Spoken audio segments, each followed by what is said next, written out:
Les séances plénières de l'Assemblée nationale, ce sont des séances publiques, c'est-à-dire ce sont des réunions. Ce sont des réunions. C'est à l'issue de ces réunions où l'on vote les lois. Cette salle, c'est la salle des séances plénières. Pourquoi plénière? Parce que, comme l'a dit monsieur, c'est ouvert au public. Les places que vous voyez en haut, en forme de stade, là-bas en haut, qu'est-ce que c'est? C'est ça l'intérêt des visites pédagogiques. Les places que vous voyez en haut, c'est des places réservées au public. Vous avez l'habitude de voir cette salle à la télé, au niveau des chaînes de télévision. Hein? Aujourd'hui, vous êtes les propres acteurs. Aujourd'hui, vous êtes les députés. Hein? J'ai même aujourd'hui le gouvernement au complet et j'ai aussi le cabinet du président. Hein? En général, c'est la sécurité qui est là-bas. Hein? Il y a le colonel. Aujourd'hui, on a un colonel. Hein? On a tous les gens qui accompagnent le président de l'Assemblée nationale. Ils sont là-bas. Donc, le colonel qui est au niveau du 4e, c'est lui qui a la sécurité du président de l'Assemblée nationale. Hein? Et nous avons une police intérieure qui garantit la sécurité de l'institution. Donc, tous ces gens-là se mettent là-bas. Donc, j'ai même aujourd'hui des membres du cabinet, des membres de la sécurité au niveau de l'hémicycle. Donc, tout ce que vous voyez à la télé aujourd'hui, vous le vivez de manière pratique. Et c'est ça l'intérêt des visites pédagogiques qui sont des visites pratiques. Désormais, vous n'aurez plus le droit de faire des approximations parce que, comme l'a dit tout à l'heure le directeur des services législatifs, entre la théorie et la pratique, il y a un grand fossé. Aujourd'hui, vous avez l'opportunité, par cette visite pédagogique, de vivre la vie de l'Assemblée nationale, la vie des assemblées parlementaires. C'est une institution très solennelle. Moi-même qui travaille ici, je ne me suis jamais permise de m'asseoir à ces places-là, c'est interdit. Parce que c'est une salle solennelle. Cette salle s'appelle salle des séances plénières, mais aussi cette salle s'appelle hémicycle. On définit l'hémicycle comme une grande salle ovale en demi-cercle où se déroulent les grandes réunions de l'Assemblée nationale, c'est-à-dire les séances plénières de l'Assemblée nationale. Dans toutes les assemblées parlementaires du monde, vous trouverez une salle comme ça, qu'on appelle hémicycle. C'est là, ici, où on vote toutes les lois. C'est ici où on vote toutes les lois. Les députés sont là. En face, il y a les membres du gouvernement, c'est-à-dire les ministres. Aujourd'hui, on a le ministre de l'Éducation. Comme il s'agit donc d'une université, ou bien d'université, il dit chaud, parce que c'est ça l'intérêt des visites. Vous êtes les députés, lui, il est le ministre de l'Éducation. À côté du ministre, il y a toujours le ministre. C'est qui ce ministre-là qui est toujours là? Du travail, de l'emploi et des relations avec les institutions. L'appellation qui nous intéresse ici, c'est les relations avec les institutions. C'est ce ministre, qui est l'actuel ministre, M. Abbas Fall. Donc c'est lui qui est le lien entre l'Assemblée nationale et l'exécutif. C'est lui qui est le lien entre l'Assemblée nationale et le gouvernement. Il est toujours à côté du ministre qui est convoqué. Et derrière, nous avons tout un pléthore d'experts des collaborateurs du ministre. Parce que le ministre, c'est un politique. On lui pose beaucoup de questions, dans divers domaines. Donc, c'est les gens que vous voyez là, des experts qui sont très outillés, qui sont des gens de nombre, comme nous les fonctionnaires parlementaires, et qui assistent le ministre dans ses réponses. Les députés, ils posent des questions auxquelles le ministre est appelé répondre. C'est ça l'exercice du vote. C'est ça la procédure législative. Les députés, ils posent des questions sur la base, tout à l'heure, on va expliquer, sur la base d'une liste, et après, il y a une liste d'orateurs, c'est-à-dire tous ceux qui veulent poser des questions vont s'inscrire sur une liste d'orateurs. Et après avoir épuisé la liste d'orateurs, le président de l'Assemblée donne la parole au ministre qui va répondre sur toutes les questions posées. Si les réponses ne sont pas satisfaisantes, la loi organise, le règlement intérieur organise un deuxième tour. Les députés, les orateurs qui avaient posé des questions au premier tour vont préciser leurs questions au ministre. Quand ils auront fini le deuxième tour de parole, le ministre va répondre. Après un deuxième tour de parole, s'ils ne sont pas satisfaits, il y a un troisième tour de parole et ce sera le dernier tour. Si les questions sont finies, le ministre doit répondre. Ça, c'est le dernier tour de parole, 3 tours de parole. Donc ça, c'est l'exercice de questions-réponses donc, dans le processus de vote de la loi. C'est après le dernier tour de parole que le président va soumettre le projet de loi au vote. Le ministre, quand il vient ici, il a un document. Quand il vient à l'Assemblée nationale, il a un document qu'on appelle... Comment s'appelle votre document, monsieur le ministre? Là, je suis député et je pose la question. Comment s'appelle votre document, monsieur le ministre? Non? Le ministre, il répond aux questions. Il ne donne pas le micro. Ah, ça mon... Comment s'appelle votre document? Non, les experts, ils écrivent et ils vous donnent. Mais c'est vous qui répondez. Monsieur le ministre, vous avez 0. Comment s'appelle le document du ministre? Très bien, un projet de loi. Le ministre, quand il vient à l'Assemblée, il vient avec un document physique qu'on appelle un projet de loi. C'est-à-dire c'est à l'étape de projet. Ce n'est pas encore une loi. C'est après le vote que ça va devenir une loi. Vous venez ici, vous présentez votre projet de loi. Mais ici, cette salle qui s'appelle hémicycle, ou salle des séances plénières, c'est la dernière phase du vote de la loi. C'est le dernier processus, de la procédure législative. C'est-à-dire, la procédure législative, c'est tout le chemin que va faire le projet de loi, depuis le gouvernement, depuis sa conception jusqu'ici. Projet de loi, c'est-à-dire le gouvernement. Le document quitte le gouvernement. Il vient à l'Assemblée. C'est le secrétariat général du gouvernement qui vient au niveau de la direction des services législatifs. En pratique, en théorie, on dit le projet de loi est déposé sur le bureau du président de l'Assemblée nationale qui va l'imputer à la direction des services législatifs. Et ça, c'est le point de départ. Je parle aux juristes, c'est le point de départ de la procédure législative. C'est-à-dire le secrétariat général. Le secrétaire général, il est toujours là. C'est le monsieur là que vous voyez, toujours à côté du président. C'est un fonctionnaire parlementaire. Parce que le président, lui aussi, il a à son côté un expert qui est fonctionnaire de l'administration, qui est outillé, qui est là et qui va l'aider donc dans sa fonction de présidence. Comme le ministre avec ses collaborateurs, comme les députés avec l'administration parlementaire, le président a toujours à ses côtés le secrétaire général de l'Assemblée nationale ou bien le secrétaire général adjoint, qui sont outillés en pratique parlementaire, parce que c'est une procédure. Et il y a un règlement intérieur, Madame Ndiaye, le règlement intérieur de l'Assemblée. Voilà. Donc ça, c'est la charte de l'Assemblée nationale. On va vous montrer. Donc ça, c'est la charte de l'Assemblée nationale. C'est là où sont déclinées toutes les procédures. Toutes les procédures sont prévues ici.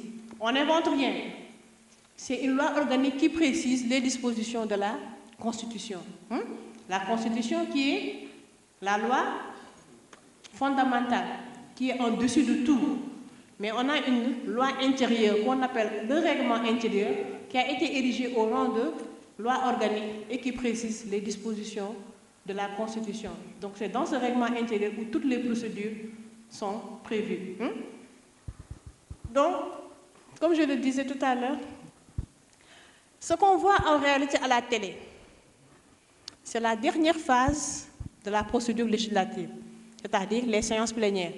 Mais en réalité, le projet de loi, quand il vient à l'Assemblée, comme je l'ai dit, imputé au secrétaire général de l'Assemblée, qui va l'imputer à son directeur des services législatifs. Parce que le service législatif, c'est le service qui enrôle les projets de loi et les propositions de loi. C'est un service juridique. Il n'y a pas que les juristes qui sont là-bas, comme l'a dit tout à l'heure Tchernon. Il y a beaucoup de profils, parce qu'on se complète. Il y a des juristes, il y a des littéraires, il y a des chercheurs. Et c'est ça qui fait... comment ça s'appelle? C'est ça qui fait le charme, je dirais même pas le charme, mais c'est ça qui fait en fait...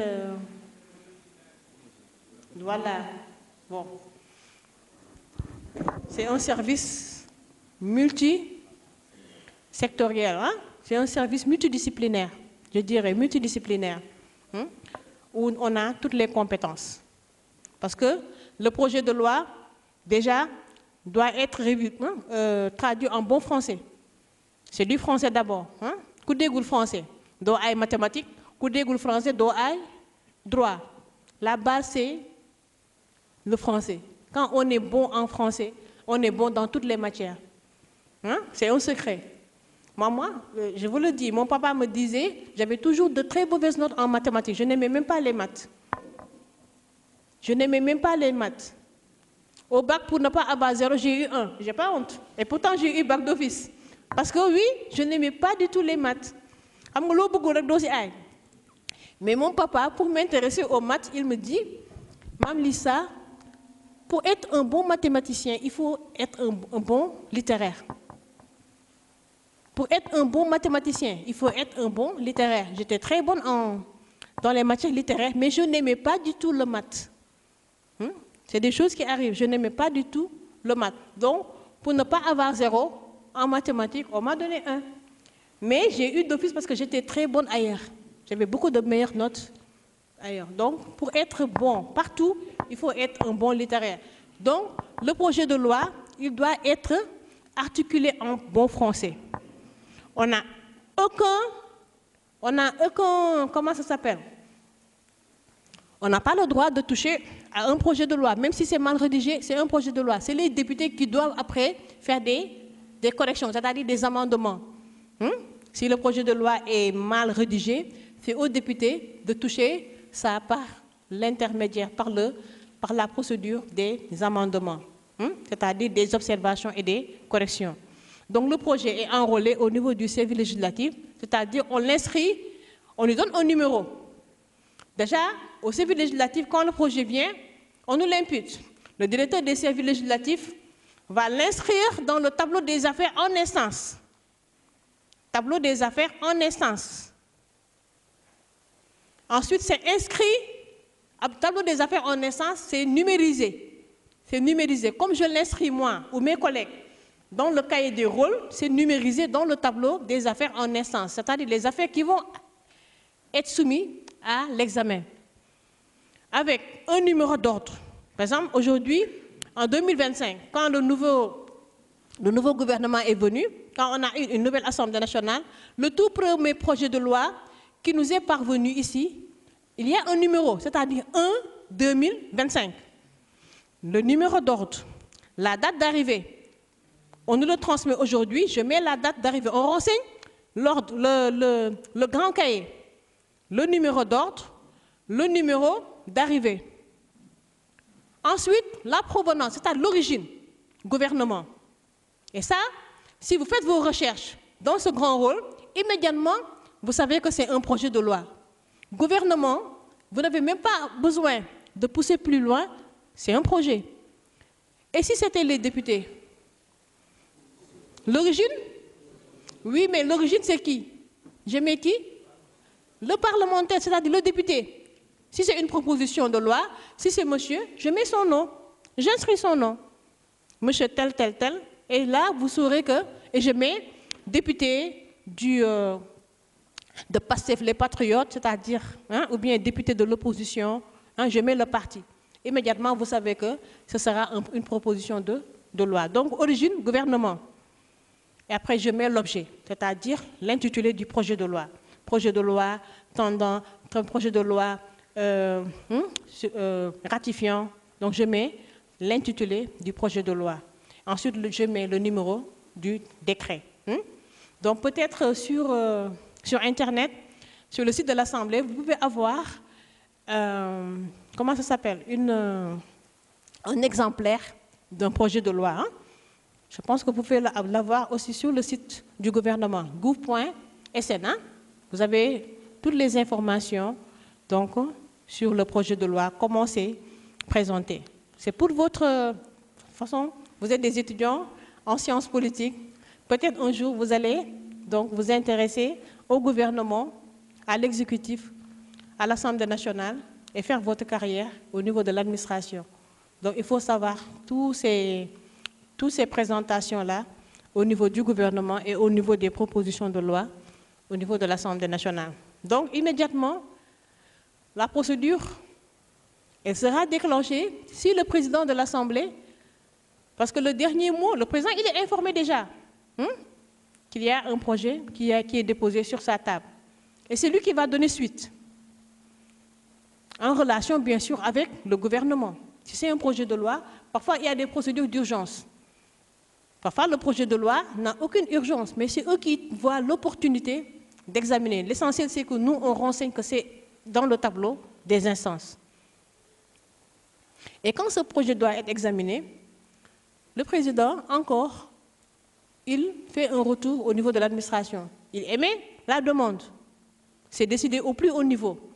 Donc, le secrétaire général, immédiatement, il vient au niveau donc, de la direction des services législatifs. Il parle avec le directeur des services législatifs pour que la procédure soit déclenchée. Immédiatement, donc, c'est la convocation pour le calendrier de l'Assemblée nationale. Réunion de bureau, conférence des présidents. Réunion de bureau, les membres du bureau. Conférence des présidents, c'est tout le monde. C'est tout le bureau de l'Assemblée nationale. Et c'est là où est décidé le calendrier de l'Assemblée nationale. C'est-à-dire les affaires qui vont être examinées dans les prochains jours. Donc, quand le calendrier est établi, quand tout est fixé, on fait un retour encore à la direction des services législatifs pour les convocations, pour convoquer les députés. Donc, c'est par ce créneau de la communication, les convocations. Maintenant, ce n'est plus des convocations sur papier. Depuis que El Malik est là, le président de l'Assemblée, les papiers ont tendance à disparaître. Donc, on a des groupes WhatsApp, ça va très vite. On a les groupes WhatsApp, on a les convocations sur le site de l'Assemblée nationale. Tout le monde est informé au même moment. Ça va très vite parce qu'avec le papier, avec les tirages, ça prend du temps. Le papier a tendance à perdre de son aura au profit de la numérisation, voire de la digitalisation. Donc, quand tout le monde est informé, dans le calendrier de l'Assemblée, on dit, par exemple, la commission, on impute le projet de loi, et c'est ça l'intérêt en fait de mon discours, on impute le projet de loi à la commission compétente. En réalité, l'Assemblée nationale du Sénégal fonctionne à partir d'un bureau. Le bureau de l'Assemblée nationale, qui comprend le président de l'Assemblée nationale, les 8 vice-présidents de l'Assemblée nationale, les 6 secrétaires élus et les 2 questeurs. C'est-à-dire, après les élections législatives, on n'a pas encore de président de l'Assemblée. Ils sont 165 députés qui vont venir ici dans cette salle pour élire ce qu'on appelle le bureau de l'Assemblée nationale. C'est le plus âgé des députés qui est là, les 2 plus jeunes députés qui font office de secrétaire élu, et c'est à l'issue donc du premier jour de l'installation de l'Assemblée nationale qu'on élit un bureau de l'Assemblée nationale. Et c'était récent. Récemment, ils ont élu un monsieur qui s'appelle M. El Malik Ndiaye. El Malik était là-bas, là où était la dame en bleu, avec foulard bleu. Elle va se lever, tout le monde va l'applaudir, elle va faire office de président de l'Assemblée. Ce jour-là, le plus âgé des députés, comme on n'a pas encore élu un président, c'est lui qui préside la séance d'élection des membres du bureau. Ce n'est même pas du président de l'Assemblée. On a tendance à dire que c'est la séance d'élection du président de l'Assemblée. Non, c'est la séance d'élection des membres du bureau. Quand on vous pose la question, comment fonctionne l'Assemblée nationale? La question est la suivante. L'Assemblée fonctionne à partir d'un bureau et de 14 commissions permanentes. Le bureau qui comprend le président de l'Assemblée nationale, c'est la première personnalité qu'on va élire. Le jour de l'installation, on a élu M. El Malik. Madame la Présidente, ou bien M. El Malik, donc, levez-vous. Ma collègue au foulard bleu, tout le monde va applaudir.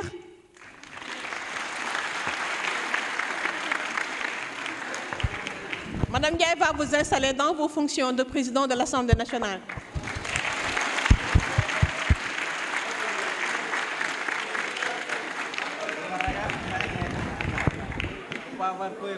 Il faut l'installer.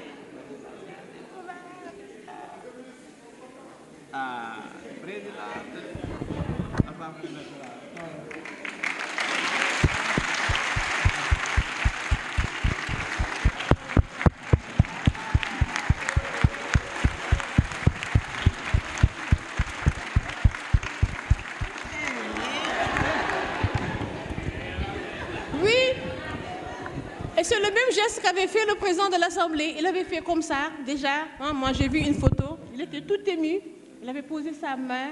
Vraiment, c'était vraiment beaucoup d'émotion. Parce que moi, je me suis dit ce jour-là, ah tiens, c'est un outsider. Les gens ne pensaient pas à lui. Hein. Moi, je pensais à Ousmane Sonko, je pensais à Ayib Daffé. Et tout d'un coup, il y a un nom qui surgit comme ça, M. El Malik Ndiaye. Mais contrairement à notre visite pédagogique, le président de l'Assemblée nationale, dès qu'il est élu, il sort. C'est une salle très solennelle où les acteurs ont des portes d'entrée différentes. Le président de l'Assemblée nationale, immédiatement, il se lève. Et c'est comme le schéma que vous venez de décliner. Tout le monde applaudit, tout le monde est content. Il y a des surprises. Immédiatement, il y a des messieurs qu'on appelle des huissiers. C'est des fonctionnaires. C'est eux qui veillent au bon fonctionnement de la salle. C'est les messieurs que vous voyez en costume. Si vous regardez bien, désormais, à la télé, vous n'aurez plus le droit de dire « Mais c'est qui ces gens-là » Vous allez vous dire « Ah tiens, ça c'est les huissiers de l'Assemblée ». C'est ça l'intérêt des visites pédagogiques. Vous allez vous dire « Tiens, ça c'est les huissiers de l'Assemblée » et vous allez donner l'information autour de vous pour rendre l'Assemblée encore plus visible. Les messieurs que vous voyez en costume, vous les voyez parfois en train de distribuer des cartes magnétiques. C'est les huissiers de l'Assemblée nationale, en costume très solennel. Ils vont accompagner le président qui va sortir. Il fait le tour et on l'introduit. C'est ici sa porte d'entrée. Ce beau dessin, c'est du tissage. L'autre jour, on a eu des élèves, des étudiants de Subdeco, qui ont donné une merveilleuse interprétation de ce dessin. J'ai donné la parole à tout le monde pour qu'ils puissent interpréter ce dessin. En partenariat, non, c'était des étudiants de Thiès, le diocèse de Thiès, avec des Allemands, qui m'ont posé des questions sur ce très beau dessin. En réalité, c'est la porte d'entrée du président de l'Assemblée nationale. C'est du tissage. Je pense que ça date de très très longtemps, peut-être de l'époque coloniale, parce que celui qui l'a fait, il s'appelle Jean-Picard Ledoux. Je suis partie sur Internet, j'ai vu que c'était un peintre français. Donc, c'était un colon peut-être. Mais c'est du tissage. Et moi, j'interprète ce dessin comme les mystères de l'Afrique. Mais tout l'auditoire en a donné une interprétation multiforme. Parce que tout le monde peut avoir une interprétation par rapport à une personne par rapport à l'autre. Donc, c'est la porte d'entrée du président. On l'introduit et il s'assoit. Et il fait le mimétisme. Il fait comme ça. Il fait comme ça. Et tout le monde s'assoit. Et la séance va redémarrer par le vote, l'élection des autres membres du bureau. C'est-à-dire le bureau qui comprend le président de l'Assemblée nationale et les 8 vice-présidents. Le président, il est suppléé par 8 vice-présidents. Le président, il peut être empêché. La loi prévoit la suppléance. C'est-à-dire, derrière le président, il y a 8 vice-présidences. 8 vice-présidents. Un premier vice-président, un deuxième, jusqu'au 8e vice-président. Et le bureau des vice-présidents est un bureau paritaire par rapport à la loi sur la parité. Le président, lui, son élection n'est pas paritaire. Parce que lui, il est là pour 5 ans. Mais les vice-présidents, ils sont là pour 1 an. C'est-à-dire, à chaque début de session ordinaire, on élit un bureau. C'est-à-dire, en octobre prochain, au début de la session ordinaire unique de l'Assemblée, le bureau, on va renouveler le bureau. Donc, le bureau commence par un homme, ensuite une femme, un homme, une femme, jusqu'au 8e vice-président. Ensuite, ce sont les secrétaires élus. Les messieurs et dames que vous voyez ici à droite et à gauche, à la télé, c'est des députés. On les appelle des secrétaires élus. En séance plénière, ils sont 2, mais dans le bureau, ils sont 6. C'est eux qui font les comptes rendus in extenso, c'est-à-dire le résumé de tout ce qui se dit dans la salle. Ils prennent ça en temps réel. Tout le déroulé de la séance plénière est transcrit dans un grand cahier qu'on appelle rôle, qui est déposé ensuite au niveau de la direction des services législatifs. Toute la séance plénière est enregistrée derrière ces portes rouges, le service technique, en audio MP3. C'est-à-dire ça, c'est l'archivage. Mais les audios peuvent ne pas être exploités immédiatement. Par contre, le compte rendu in extenso, qui est déposé au niveau de la direction des services législatifs, immédiatement après la séance, on peut le consulter.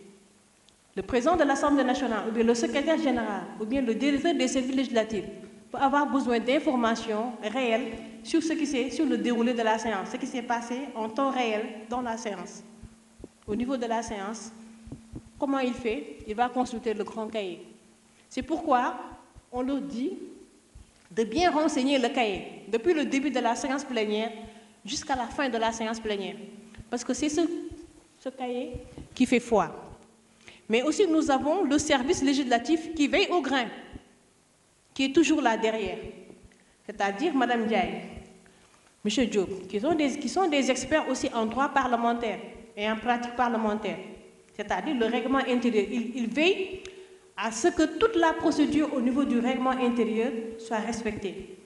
Le député, il peut ne pas connaître, mais le député qui est là, qui est le rapporteur, il a toujours derrière des experts qui sont là, qui veillent au bon déroulement des séances et qui vont prendre aussi les PV, c'est-à-dire les comptes rendus in extenso, ce n'est pas intégral, c'est-à-dire des résumés, étape par étape, et sont déposés au niveau des casiers du service législatif.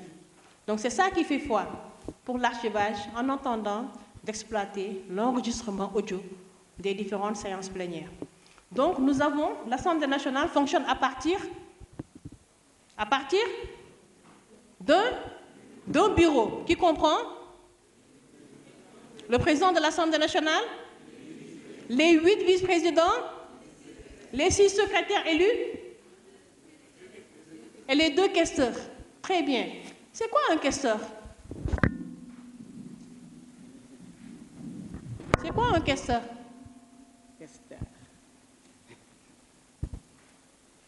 Oui? Très bien. Le questeur, c'est lui qui gère les finances de l'Assemblée nationale et le matériel. Parce que l'Assemblée nationale est une institution. Est une institution? C'est une institution de la République, oui. Mais c'est une institution? Non. Autonome. C'est la séparation des pouvoirs. L'Assemblée nationale est une institution avec une autonomie financière. L'autonomie de l'Assemblée nationale se traduit par une autonomie financière. L'Assemblée nationale, on lui vote ses milliards, il gère comme elle veut, parce qu'elle est autonome. C'est la séparation des pouvoirs. On lui vote ses milliards et l'Assemblée nationale les dépense par rapport à ses besoins. Donc c'est l'autonomie de gestion qui gère les 2 questeurs. un premier questeur, Mme Aïcha Touré, un deuxième questeur, M. Alphonse Mané Sambou. C'est-à-dire parce que c'est une institution autonome. Donc, le bureau qui comprend le président, les 8 vice-présidents, les 6 secrétaires élus et les 2 questeurs. Et après, quand on aura voté pour tous les membres du bureau, le lendemain, ou bien le surlendemain, les différentes commissions vont se constituer. On a 14 commissions permanentes dans tous les domaines. Et la plus grande commission, c'est la commission des finances et du contrôle budgétaire. Qui compte, Adja Fatkine? Qui compte? La commission des finances et du contrôle budgétaire. Qui compte 43 membres. La commission des finances et du contrôle budgétaire, qui est la plus grande commission, compte 43 membres. Et chaque commission a un bureau. Un président, un vice-président, si c'est la commission des finances, un secrétaire et un rapporteur général. Si c'est les autres commissions, c'est un président, un vice-président et un secrétaire. Et un secrétaire. Donc la commission des finances et du contrôle budgétaire est la plus grande commission. Ensuite, nous avons d'autres commissions. Commission de développement rural, commission de la jeunesse, sur toutes les activités de la vie. C'est décliné en commission. Donc nous avons le deuxième questeur, mais vous avez beaucoup de chance. Le deuxième questeur est là. M. Alphonse Mané Sambou. C'est eux qui gèrent les finances et le matériel. Aujourd'hui, nos explications se traduisent en actes. Donc bonjour, monsieur le questeur. Tout le monde se lève et on applaudit le questeur.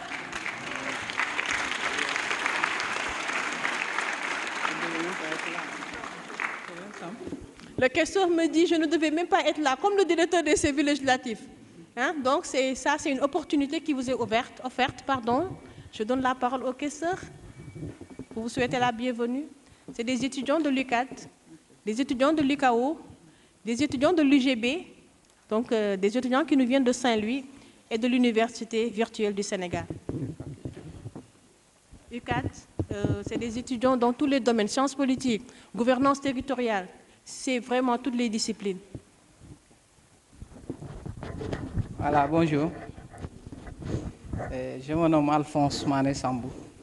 Comme il l'a dit, je suis député du département d'Oussouye et deuxième questeur au niveau de l'Assemblée nationale. C'est un plaisir réel pour moi parce que je suis universitaire aussi comme vous, de vous rencontrer. Il m'a copté un coup de route parce que je suis en séminaire et à cause des tâches administratives, j'ai dû quitter la salle pour retourner au bureau, essayer de voir s'il y avait des choses à traiter et retourner en salle. Je ne pourrais pas être long avec vous parce que notre fin de, pour notre atelier, c'est pour 13 heures. Donc c'est pour bientôt. Donc je me suis assez absenté de la salle. Et je ne voudrais pas donner l'impression d'être un profiteur, quelqu'un qui n'est pas là pour assister au séminaire comme les autres. Donc, parce qu'on est à l'Assemblée, mais on est là aussi pour apprendre. Donc c'est un cursus qui se rajoute à notre CV. Parce que quand tu viens à l'Assemblée juste pour dire que j'ai été député, tu ressors et qu'il n'y a pas un surplus, ça n'a pas de sens. On est là, c'est pour apprendre. Et on a beaucoup appris. Et cause pour laquelle le séminaire, je ne voudrais pas assister parce que je sais ce qui se fait au niveau du séminaire, c'est des choses parfois que l'on maîtrise, mais il peut y avoir un plus que tu peux gagner que tu n'avais pas auparavant. Donc pour moi, c'est vraiment un plaisir de vous avoir ici au sein de l'Assemblée nationale.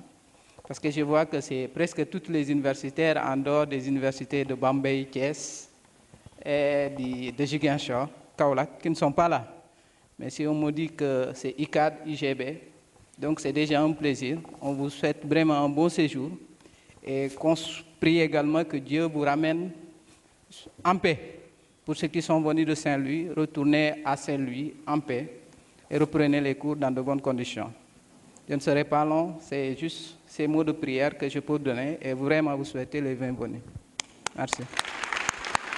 Comme le dit M. le questeur, on est en plein plan d'action. Je le disais tout à l'heure. C'est une nouvelle vision. C'est une nouvelle vision. C'est une nouvelle vision de la gouvernance. C'est une nouvelle vision qui est là. Le député, il n'a plus le droit de dormir. Le député, il n'a plus le droit de s'absenter. On l'a dit tout à l'heure, c'est une nouvelle vision qui est déclinée. C'est de nouvelles réformes. Tous les députés sont dans des séminaires, dans des plans d'action, dans des apprentissages. Et les députés et le personnel parlementaire. Ça va très vite. Ça va très vite. Et donc ça, c'est la nouvelle vision donc, de nos dirigeants, qui sont très jeunes aussi, et aussi du président El Malik, qui a initié beaucoup de plans d'action pour toutes les commissions. Combien de commissions? 14 commissions. Toutes les commissions sont en train de dérouler des plans d'action. Toute l'administration est en train de dérouler des plans d'action. L'organigramme, tout est en train d'être revu. Il y a même l'audit, ce que l'Assemblée nationale n'a jamais connu. Un audit interne. Parce que pour que ça aille bien, il faut diagnostiquer les maux. Il faut voir pourquoi ça ne marche pas. Donc tout le monde est là. Il n'y a plus de temps à perdre, comme l'a dit Honorable. C'est un député, mais aussi c'est lui le questeur. C'est eux les membres du bureau de l'Assemblée nationale, la questure. C'est le deuxième questeur de l'Assemblée nationale. Merci beaucoup, monsieur le questeur, de nous avoir vraiment gratifiés de cette visite. Merci. Donc, je termine par les commissions et je laisse la parole à ma collègue, Mme Diaye, qui va un peu venir sur l'historique de l'Assemblée nationale et aussi M. Diop qui va apporter sa contribution. Et de manière ramassée, et ensuite, on va vous donner la parole pour les questions. Donc, je termine. Je disais que donc, les 14 commissions permanentes, c'est des commissions dans tous les domaines. Dans tous les domaines. Quand un projet de loi est enrôlé, c'est quel service qui enrôle le projet de loi? J'espère que je vais vous dire. C'est quel service? La commission des lois. Non?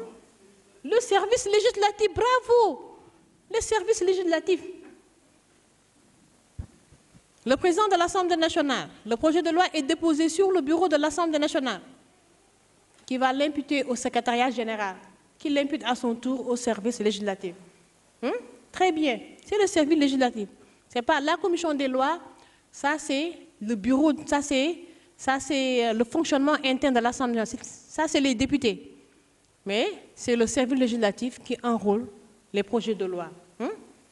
Avec inscription dans un grand cahier qu'on appelle un rôle et inscription sur le tableau des affaires en instance. Donc, quand on fait le calendrier de l'Assemblée nationale, on le fait à quel niveau? Quelle est l'instance habilitée à faire le calendrier de l'Assemblée nationale? Je l'ai dit tout à l'heure. Hein? Non. Quelle est l'instance? C'est enrôlé. Maintenant, on nous dit, c'est un texte où on a mis procédure d'urgence. Mais comment on va faire? Oui?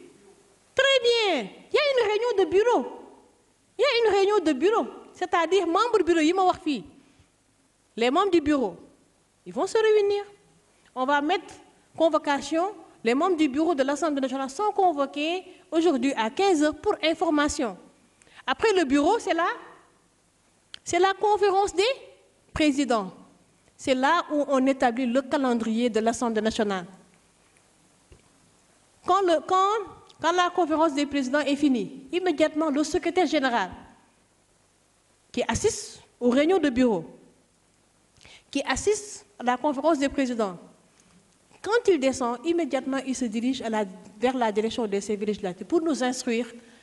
Donc, pour matérialiser ce calendrier, par exemple, il y a une convocation. Le projet est là. Il faut l'examiner. Le calendrier, on l'a décliné au niveau de la conférence des présidents. Il nous instruit. Le secrétaire général, il descend avec toutes les informations qui sont décidées au niveau de la conférence des présidents. Il va voir le directeur des services législatifs. Et on déclenche la procédure législative. C'est-à-dire les convocations pour l'information des députés, pour l'information du personnel qui doit assister et aux commissions et aux plénières. La première phase de la procédure législative, c'est les travaux en commission. Ce qu'on voit à la télé, ça c'est les séances plénières. C'est la dernière phase du projet de loi. Mais en réalité, le projet de loi, il est examiné au niveau de la commission compétente. C'est 14 commissions. Ministre de l'Éducation, il y a une commission éducation, jeunesse. Mais ça, on ne montre pas ça à la télé, c'est interdit. C'est des travaux de fond. En réalité, c'est là où se fait de manière pointilleuse, de manière détaillée, tout le travail des députés. Mais ça, on ne montre pas ça à la télé. Ce qu'on montre à la télé, c'est l'autre phase de la procédure législative, c'est-à-dire après les travaux en commission, il est produit un rapport. Parce que pour chaque commission, il y a un président, un vice-président ou deux vice-présidents, et deux vice-présidents et un secrétaire. Le secrétaire, dans le bureau des commissions, il peut faire office de rapporteur, mais ce n'est pas un rapporteur. Mais le président de la commission peut choisir en temps réel, c'est-à-dire le jour de la commission, n'importe qui peut être rapporteur. Donc le rapporteur, c'est lui qui est chargé de faire le rapport de la commission. Donc le jour de la séance plénière, c'est-à-dire après la commission, il y aura une séance plénière pour voter. La commission, elle vote. Mais ce qui fait foi, la dernière phase de la procédure législative, c'est le vote en plénière.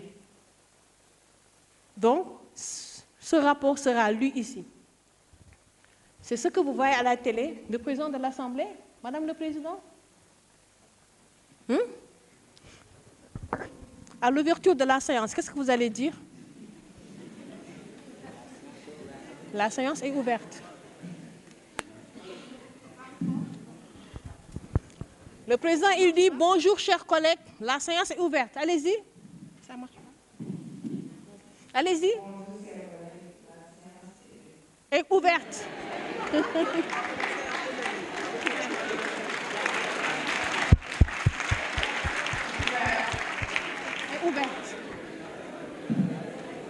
Est ouverte. Oui, bonjour, chers collègues. La séance est ouverte. Hein? Parfois, il y a des informations que le président va donner. J'ai reçu des absences. J'ai reçu des... il y a des députés qui sont absents. Quand un député s'absente, il donne sa justification avant la séance plénière. Le président va lire ça. Il y a quelques informations parfois qu'il lit et il dit « Mesdames et messieurs, j'ai reçu, nous allons examiner, c'est des termes consacrés, le projet de loi numéro tant, et donne l'intitulé. La parole est donnée à monsieur le rapporteur de la commission pour lire son rapport. » Qu'est-ce qu'il fait, le rapporteur? Qu'est-ce que vous allez faire? Immédiatement, le rapporteur se lève. Il vient ici. Vous allez lire quelque chose ici? Oui, il a un rapport, il va lire quelque chose. Ce n'est pas un jeu, c'est une visite pratique.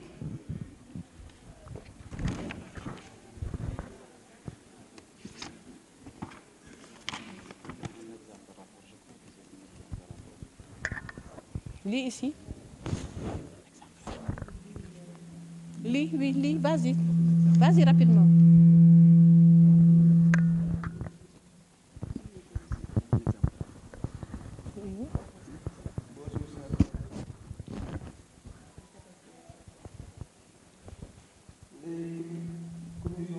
Bon, vous allez d'abord saluer vos collègues députés.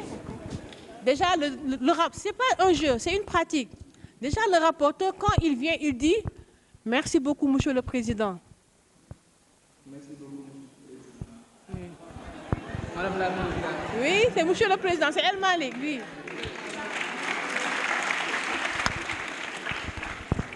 Et il dit « Monsieur le président, messieurs les ministres, c'est des termes consacrés, c'est comme ça que ce n'est pas un jeu, c'est une phase. » Il dit « Merci beaucoup, monsieur le président.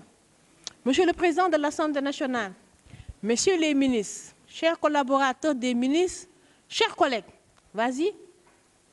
Tu dis comme j'ai dit.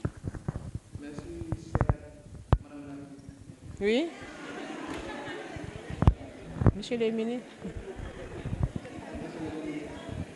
Monsieur le président. Oui.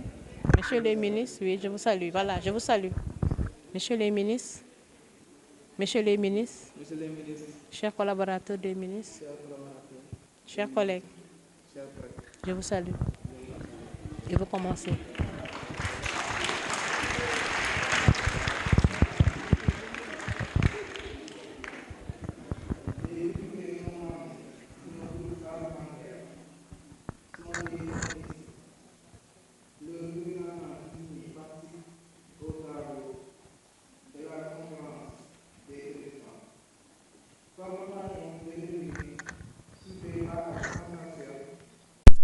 Il doit en informer par écrit le président de l'Assemblée nationale.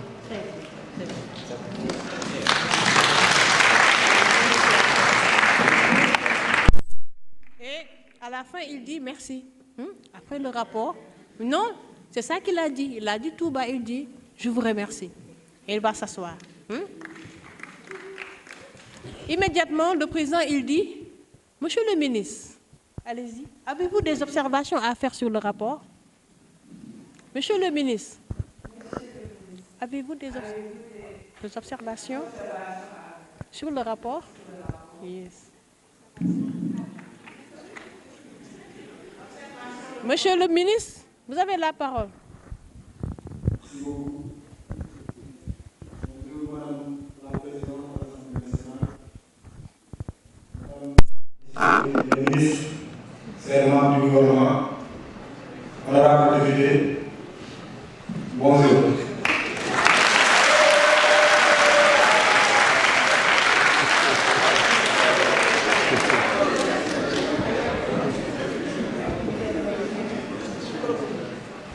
Alors, par rapport à la présentation du rapport, je trouve que le format laisse à désirer, les articles ne sont pas clairs.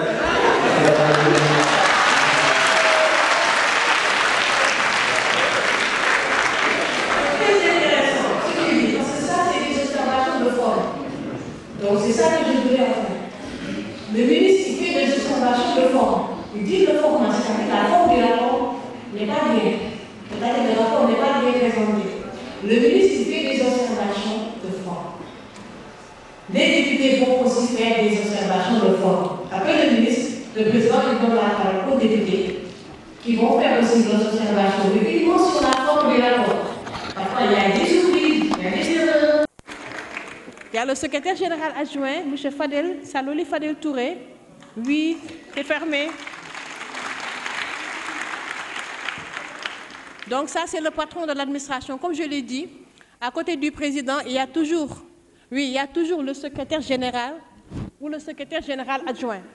Parfois, vous voyez le secrétaire général, M. Amadou Chimbo, qui est là, tout à fait à côté du président. C'est pour l'expertise. Parfois, ce n'est pas le secrétaire général. Si vous voyez ce monsieur-là, il s'appelle M. Touré, Saloli Fadel Touré, c'est le secrétaire général adjoint. Vous n'allez pas vous dire, madame nous avait dit que c'était un autre. Non, ils sont deux. Il y a un secrétaire général, il y a un secrétaire général adjoint. Comme pour les vice-présidents, on prévoit ce qu'on appelle la suppléance. Parce que l'on peut être empêché, la loi prévoit la suppléance. Un secrétaire général adjoint. Je lui donne la parole. Il va vous donc souhaiter la bienvenue. C'est des étudiants de l'UCAD, de l'UCAO, de l'UVS, de l'UGB qui sont là aujourd'hui avec une couverture médiatique exceptionnelle donc de notre collègue chef de division au niveau de la communication pour donner une visibilité à cette visite qui est très intéressante et qui sera donc sur le portail de la page Facebook de l'Assemblée nationale. La parole est à M. Fadel, Saloli Fadel Touré. Vous applaudissez.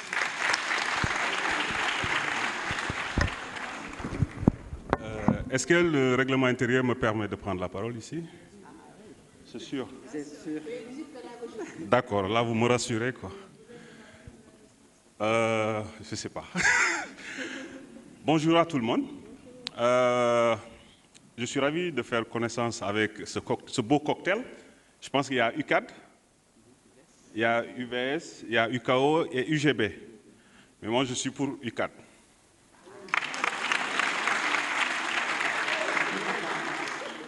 Même si le PM vient de l'UGB.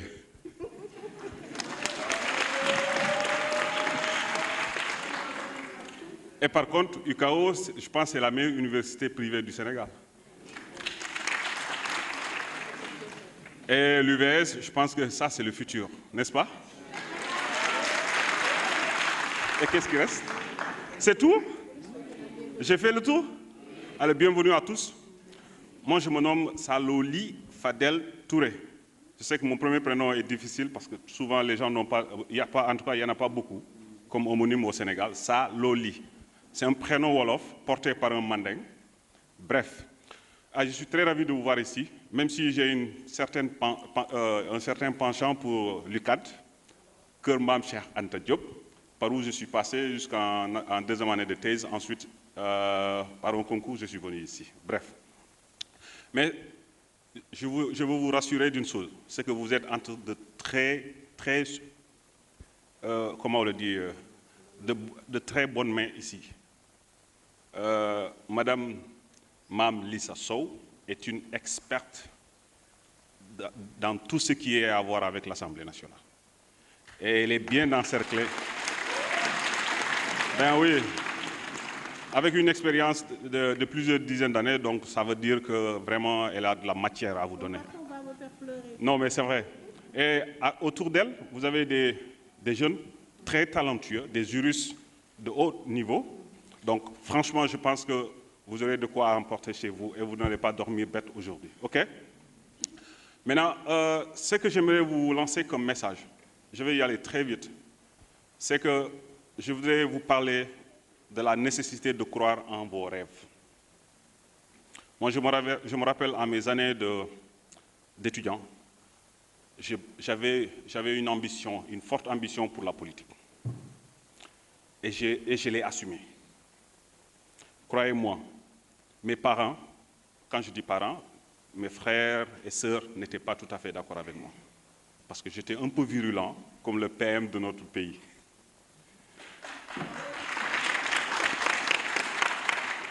Et il se trouve que souvent, quand on choisit un chemin, il fallait coûte que coûte qu'il y ait des contraintes, souvent liées à la famille ou à autre chose, ou à votre condition de vie sociale.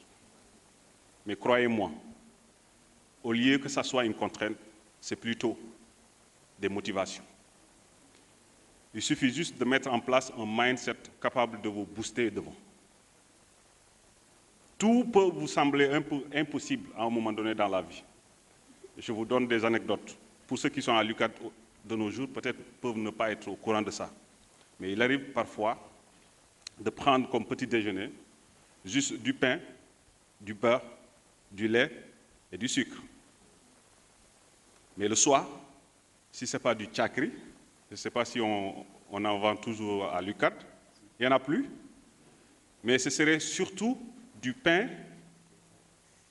et de l'eau et du sucre pour couchant. Et cela pendant une année, 2 ans, 3 ans. Et vous allez constater que plus vous avancez dans vos études, moins il y en a des amis derrière vous que vous connaissez dans l'amphithéâtre. C'est ça la réalité de la fac. Et les parents vont vous mettre la pression. Abandonnez, allez-y, choisissez, comment on le dit, ce métier. Arrêtez. Concours, ce n'est pas mauvais. Si vous avez ambition de passer un concours et ensuite de pousser vers l'avant. Mais sinon, très souvent, les gens abandonnent. Et souvent, pour avoir un salaire parfois très difficile à gérer dans le mois. Mais si vous insistez, si vous continuez à vous battre, tout le temps, il ne faut pas rester à la fac sans avancer. Ça, je ne vous le conseille pas.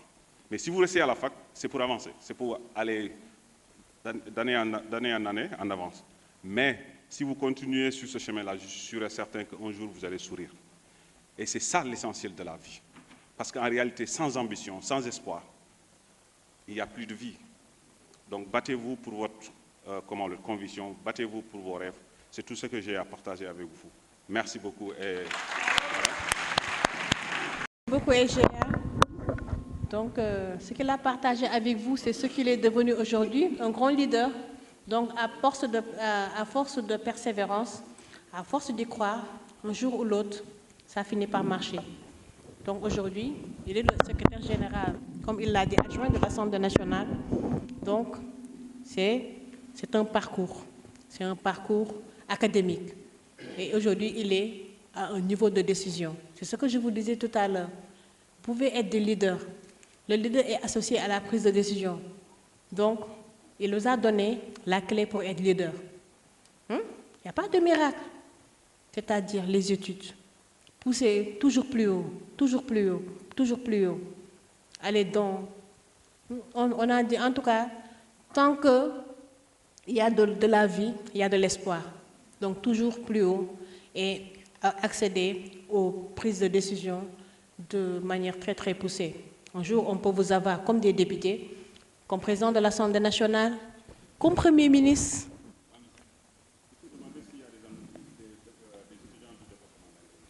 Mais le SGA demande s'il y a des étudiants en anglais.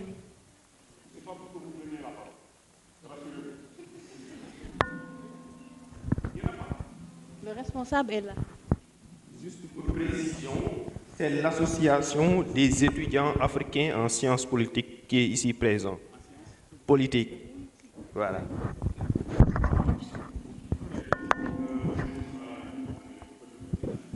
En fait,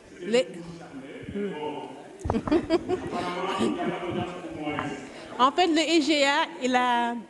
EGA est un expert en anglais, c'est-à-dire il a fait anglais, il a fait des études en anglais. Donc, en fait, il veut vous pousser à faire de l'anglais, parce que c'est la langue la plus parlée dans le monde. Après, c'est l'arabe, hein? Après, c'est l'arabe. Et après vient le français. Voilà. Souvent, au Sénégal, il faut 7 ans d'anglais, n'est-ce pas? De la 6e à la terminale. Et je trouve que la plupart des étudiants sénégalais ne s'expriment pas en français. En anglais, oui. Et ma conception des choses, c'est que tout Sénégalais qui a son baccalauréat comprend déjà anglais. Ça, c'est ma conviction. Bon, j'ai eu à enseigner dans les universités privées, écoles privées, pour 4 ans, à mes heures creuses. Je sais que ce n'est pas à dire ici. Mais à l'origine, moi, je suis interprète de conférences. Et j'ai fait l'anglais au département d'anglais de l'université Cheikh Anta Diop. Seulement, l'importance de l'anglais, on ne peut pas l'occulter de nos jours. Mais le problème, c'est que moi, je pense que tout Sénégalais qui a le bac ici au Sénégal comprend déjà anglais. Il a une base, ou elle a une base en anglais. Mais ce qui reste, c'est la pratique.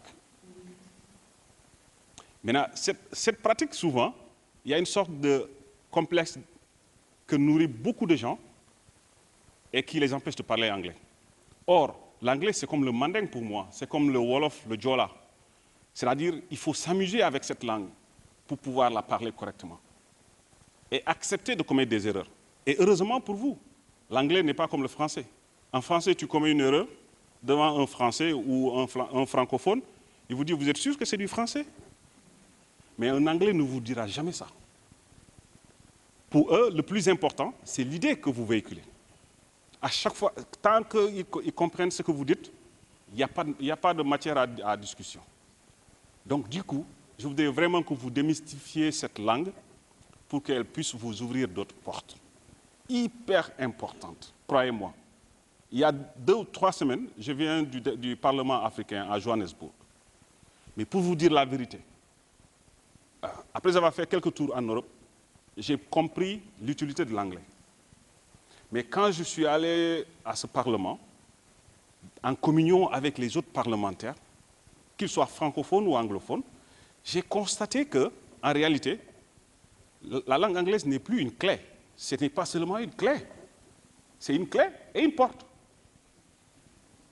Croyez-moi. Donc, du coup, amusez-vous à parler anglais. Je sais qu'il y a beaucoup de jeunes Sénégalais qui adorent l'anglais, qui essaient de s'exprimer en anglais, mais faites-le davantage.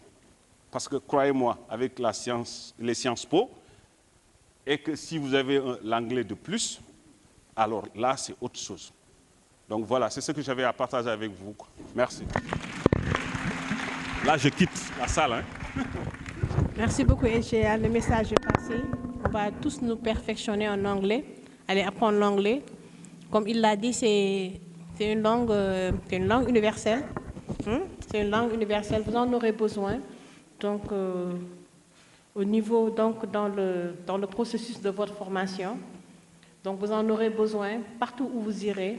L'anglais, donc c'est une langue universelle. Je dirais que c'est la première langue même qui va vous permettre donc de briser les barrières de la langue. Hein? L'anglais, l'arabe. Donc merci beaucoup vraiment de nous avoir gratifiés de cette présentation. Comme je le disais tout à l'heure, donc je pense qu'on a décliné un peu. Quand il parle, c'est très intéressant, il a rebondi sur une question que le premier groupe avait posée au niveau de la direction de la documentation. Pour ceux qui viennent de nous rejoindre, qui n'ont pas eu l'opportunité d'aller au niveau de la direction de la documentation et des archives. Le premier groupe est parti là-bas, le temps de vous attendre. Et on était en train d'échanger avec les archivistes. Et M. Fadel, M. Touré a dit, pour avoir une mise à niveau, il a dit tout de suite que le Parlement, il est parti au Parlement panafricain. Tout à l'heure, quelqu'un avait posé une question très intéressante. Il avait dit, c'est quoi le lien? Je pense que c'est monsieur. Vous allez réitérer votre question et ça nous permet de vous mettre à niveau par rapport à la réponse qu'avaient donnée les archivistes et qui rejoint, oui, monsieur, et qui rejoint la présentation de M. Fadel qui est parti au Parlement panafricain. Venez ici, oui.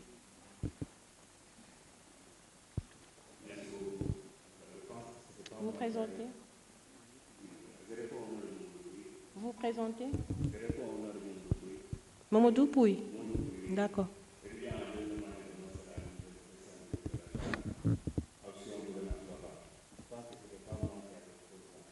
C'est qui? Ah, c'est ce monsieur. Venez alors. Bon, vous allez rester. Venez. Je voulais donner la réponse, mais comme on avait déjà posé la question sur les parlements panafricains, les parlements sous-régionaux qui ont des liens avec notre parlement, je pense que c'était une question très intéressante.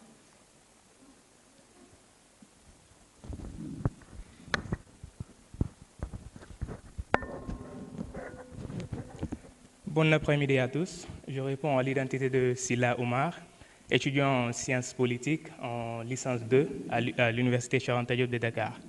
Donc j'avais posé la question, comme l'a si bien dit Mme Sow, précédemment dans le bureau des archives, bien sûr. Et je demandais à propos, puisque à travers l'explication de M. Touré, on avait su que le Sénégal était effectivement la vitrine de l'AOF, où tous les pays envoyaient chacun un représentant pour pouvoir représenter son pays. Donc le Sénégal avait ce privilège. Donc j'avais posé la question de savoir, puisque après cette souveraineté, maintenant que tous les pays ont acquis, et est-ce qu'il y a maintenant un lien, une affinité entre les différents parlements ou bien entre les différentes assemblées, puisqu'il y a maintenant, on dit que le bureau, il y avait l'archive depuis l'AOF, hein, ils ont remonté depuis l'historique. Donc je voulais savoir si les pays de ces différents pays qui avaient des représentants ici au Sénégal ont justement une petite affinité, voilà, ou bien un lien entre eux, si seulement ils viennent rechercher aussi leurs archives pour pouvoir comprendre véritablement ce qui s'est réellement passé durant la période coloniale. Donc c'était ça. Merci. Merci beaucoup. Donc, c'est pour vous dire que la vieille tradition parlementaire, donc quand le Sénégal est un pays de vieille tradition parlementaire, mais qui a des interactivités avec les autres parlements. C'est la vitrine de l'Afrique occidentale française, de l'AOF. Parce que Dakar a été la capitale de l'Afrique occidentale française. Donc il y a des interactivités, il y a des coopérations. Le Sénégal fait partie du Parlement de la CEDEAO. Le Sénégal fait partie du Parlement, comme l'a dit M. Touré, le EGA, du Parlement panafricain, qui est au niveau de Johannesburg. Hein? Le Sénégal fait partie de beaucoup de parlements. Et il y a des groupes d'amitié aussi pour le renforcement de la coopération sous-régionale, avec les échanges entre les parlements. Donc, je disais tout à l'heure que le Sénégal est un pays de vieille tradition parlementaire. Hein? Le Sénégal Le Parlement du Sénégal n'est pas né ex nihilo. Merci beaucoup, monsieur le SGA. Le Parlement du Sénégal n'est pas né ex nihilo. Je vais donner la parole à Madame Diaye, ma collègue ici présente, pour vous faire un petit exposé sur l'historique de l'Assemblée nationale.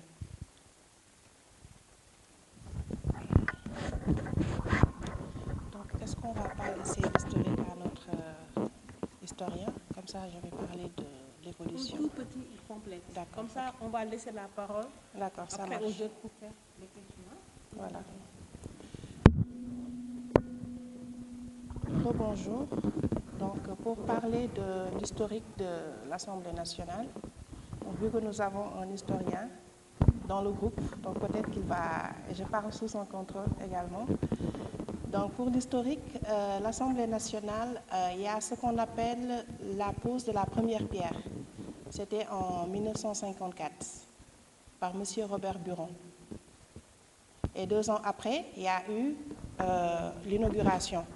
Comme l'avait dit le directeur de la bibliothèque. Donc 2 ans après, c'était l'inauguration par M. Albert Sarraut en 1956. Donc toujours sur l'historique, par rapport à l'évolution du nombre de députés, actuellement, nous avons 165 députés, n'est-ce pas? Donc on peut dire également qu'il y a une évolution au niveau du nombre, parce que après 1960, les députés étaient au nombre de 80. Donc le premier président de l'Assemblée nationale, c'était Lamine Gueye, le premier président de l'Assemblée nationale. Donc c'était à 80 en 1960, et après en 1978, c'est monté à 100 en 1978. Après, en 1983, c'est monté à 120 députés, 83. Après, en 98, c'est monté à 140, 98. Après 2001, c'est redescendu jusqu'à 120 députés, en 2001.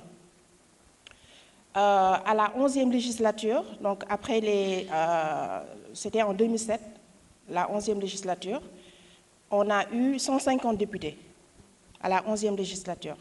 Mais c'est après la révision du Conseil constitutionnel, avec le référendum de 2016, que le Sénégal accueille désormais 150 députés, plus les 15 de la diaspora.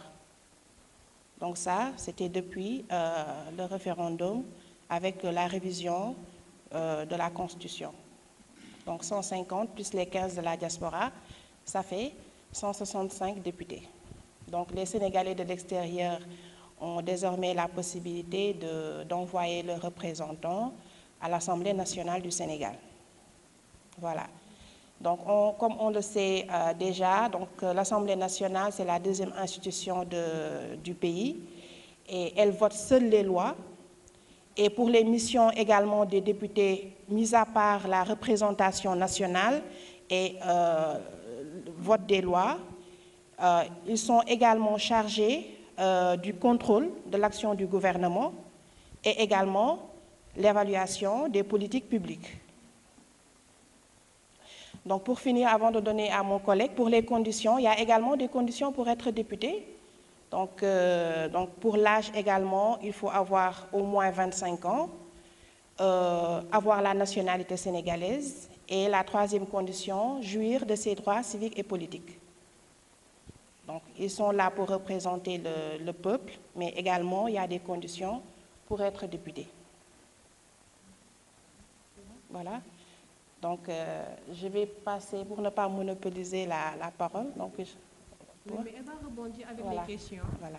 Donc après, on aura l'occasion, parce que de répondre aux différentes questions pour plus de compréhension. Merci beaucoup, Madame Diaye. Permettre aux autres de bénéficier un peu d'une page d'histoire de l'Assemblée nationale. Oui, voilà. Je vais lire un passage qui va faire le comment dirais-je, le condensé de tout ce que nous avons eu à écouter au niveau donc de la bibliothèque. Il est dit ici, les institutions législatives du Sénégal depuis 1897. Vous voyez, c'est juste à la fin du 19e siècle. Alors, le Sénégal a été l'un des tout premiers pays africains à être doté d'institutions électives modernes. D'institutions électives modernes. Ce n'est pas encore parlementaire, il faut bien noter ça. En effet, ces premières élections législatives ont eu lieu le 31 octobre 1848 avec l'avènement de Durand-Valentin, député maire, de 1848 à 1851. Vous avez l'habitude d'entendre Durand-Valentin. 1848, souvenir, on a dit la fin de la traite négrière. Ça également, il faut bien le noter. Bien avant cette date, on constate, c'est-à-dire dès 1763, l'existence de maires à Gorée et à Saint-Louis.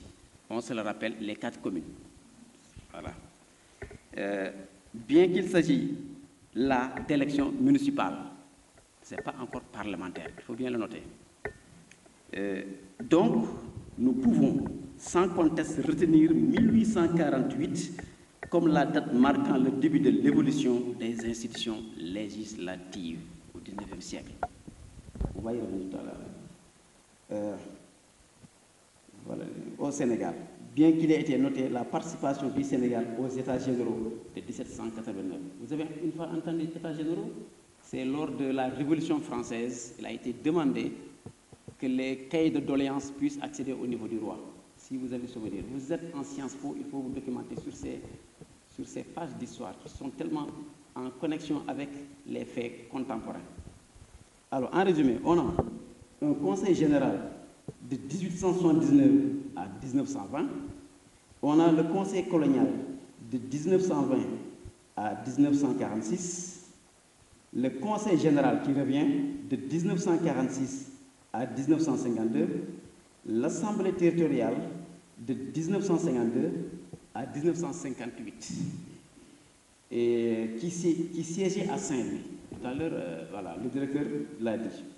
L'Assemblée constituante, instituée le 25 novembre 1958, l'Assemblée législative, la Fédération du Mali, on va y revenir, le 4 avril 1959 au 19 avril 1960, l'Assemblée nationale du 20 août 1960, donc la loi numéro 44 du 20 août 1960. Alors, en résumé, qu'est-ce que nous pouvons dire?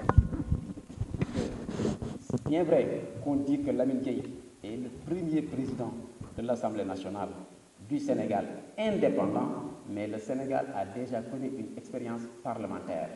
Elle a déjà démarré en 1872 avec l'élection des 4 communes. Le directeur l'a rappelé, c'était pour donner des avis sur les questions financières et sur les questions vraiment de gestion du territoire. Parce que si l'administration coloniale, après la traite négrière, a conquis l'espace, mais également il voulait l'administrer. Donc, tous les députés, les représentants des colonies siégeaient au palais de la métropole. Donc, Durand-Valentin, jusqu'à 1914, avec qui, comme député noir, premier député noir, Blaise Diagne. Donc, on est donc en droit de comprendre que le Sénégal a une vraie tradition parlementaire. Alors, juste avant d'y arriver sur les questions, parce qu'il y a certains qui m'ont interpellé au sujet d'une connexion qu'il peut y avoir entre la recherche, parce qu'il y a des spécialistes, futurs spécialistes en décentralisation, des futurs spécialistes en paix et sécurité. Alors, quand on dit comment dirais-je, spécialistes en droit, surtout sur des sujets liés à la gouvernance, on est sous vraiment le vocable de la gestion du territoire. Donc le Sénégal spécialement, vous voyez, on parle régulièrement l'acte 3 de la décentralisation. Et ça, c'est votre spécialité. Il y a eu l'acte 1, je crois, si je me rappelle, c'est en 1982, en 1982-86. Il y a eu l'acte 2 en 1993 et il y a l'acte 3.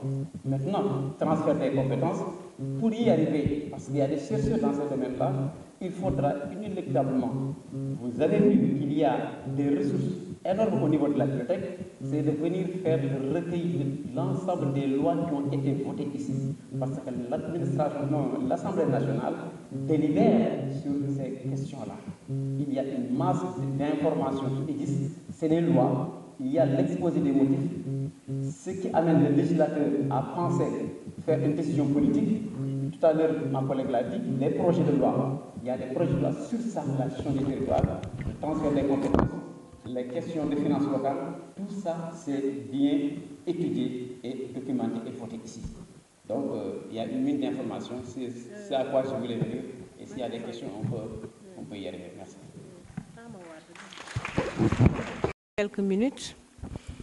Quelques minutes, bon, ça doit faire peut-être 20 minutes pour les questions, c'est bon? Parce que je vois qu'il y a les autres qui sont très fatigués et qui sont en train de dormir, c'est le ramadan, c'est normal, la visite a tiré en longueur. Donc on va faire une série de questions. Oui? C'est ça que je dis, oui. Donc pour être pratique, on va prendre quelques questions, on vous a donné toutes les infos. On prend quelques questions, hein, à titre de... Donc, ils vont regrouper peut-être les préoccupations des autres. Hein, parce que déjà, monsieur dit qu'il y a le chauffeur qui est en train, donc... votre temps de retour est arrivé. Et nous aussi, on est en demi-journée. Donc, on va prendre des questions. Vous faites le tour, vous venez ici. Pour 2 questions là-bas, on prend 2 questions là-bas. On prend 3 questions, vous venez, vous faites de tout, c'est bon? Le micro, bon, il est en train de faire le tour. Vous leur donnez l'opportunité de venir rejoindre la salle. Voilà. Et de s'exprimer ici, à partir du prétoire. On prend quelques questions, mais c'est lui qui rationalise par rapport à l'heure. Hein? On prend combien de questions? Une dizaine? 6 questions? Ça va être vraiment très serré. Hein? Donc le cabinet, mon chef de division communication, merci beaucoup. Merci vraiment. Donc, on nous dit de prendre 6 questions. 6 questions. Il faut que j'ai la parité. Il faut que j'ai la parité. Il y a 3 hommes, une femme, 2 femmes. Pour compléter les 6 questions, l'autre femme, bien, c'est au plouf. Il dit 6 questions, oui. Et après, l'autre va prendre la parole et ensuite le monsieur pour clôturer. Hein? Le nerf du deuil, mais il y a le temps. Nous aussi, on doit rentrer et vous aussi. Venez. Monsieur le ministre, vous avez déjà pris la parole tout à l'heure. Venez. Les étudiants de Saint-Louis, on me dit quelqu'un de Saint-Louis qui va faire 7e. Quelqu'un de Saint-Louis, oui, monsieur. J'ai déjà désigné monsieur. Tout le monde ne peut pas parler. Oh, venez, venez. Saint-Louis, Miguel qui réclamer. L'autre est de Saint-Louis, venez. Et ça va finir. Il faut être très conscient. Parce qu'il y a la rationalisation du temps. Je suis désolée. Hein? Je te donne la parole. D'accord. Tout le monde ne peut pas parler, c'est le temps. D'accord.